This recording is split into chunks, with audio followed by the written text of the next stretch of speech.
What's poppin', people? My name is Preston. Today we're going to be talking about the Nintendo Switch 2 Pro Controller. The Nintendo Switch 2 Pro Controller is very controversial. A lot of people in my personal life struggle to even afford the thing. It's $90. I mean, this is one of the most expensive controllers that you can buy on the market today. I mean, we're coming from a time where you used to be able to buy a Wii U Pro Controller for $50.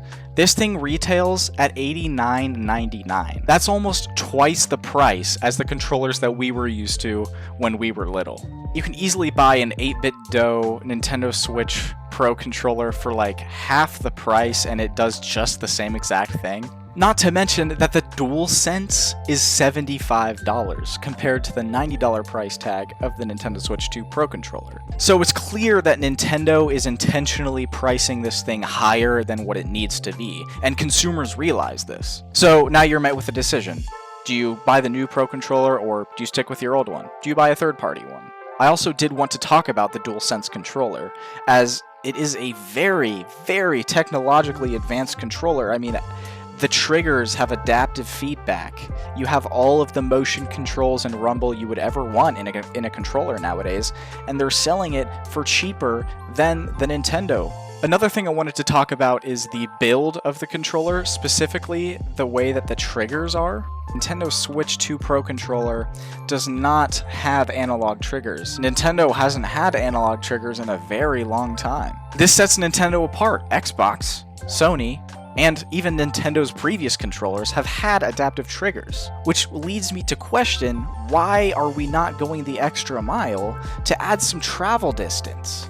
I mean, that's one of the things that I really like about the DualShock controllers, the triggers. They have way better triggers for a cheaper price. Makes people not want to buy this thing.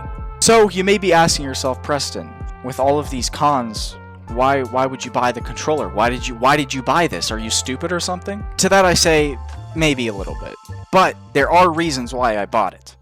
The Nintendo Switch 2 Pro controller has new thumbstick technology. I'm sure you guys have heard this time and time again, but it's true. The thumbsticks are absolutely the nicest and smoothest thumbsticks I've ever used in a controller. They do not compare to the DualSense, they do not compare to the DualShock, they do not compare to Microsoft. These are, in my opinion, the definitive thumbsticks for a video game controller.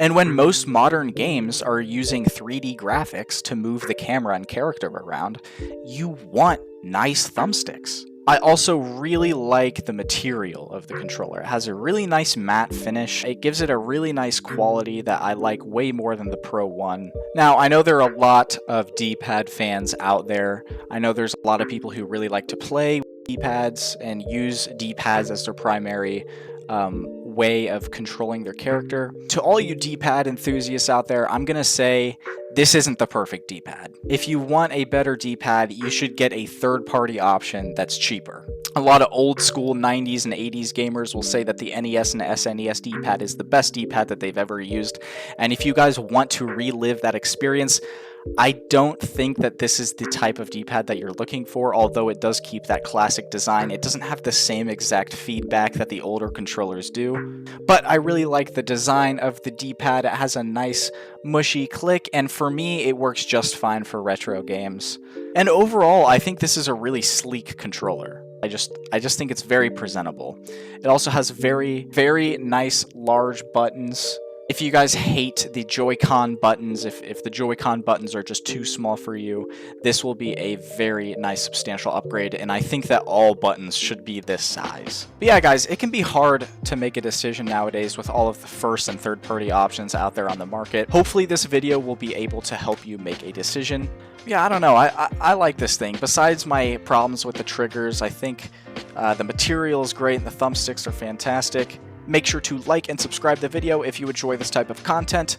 With that being said, I will see you guys in the next one. Stay sweet.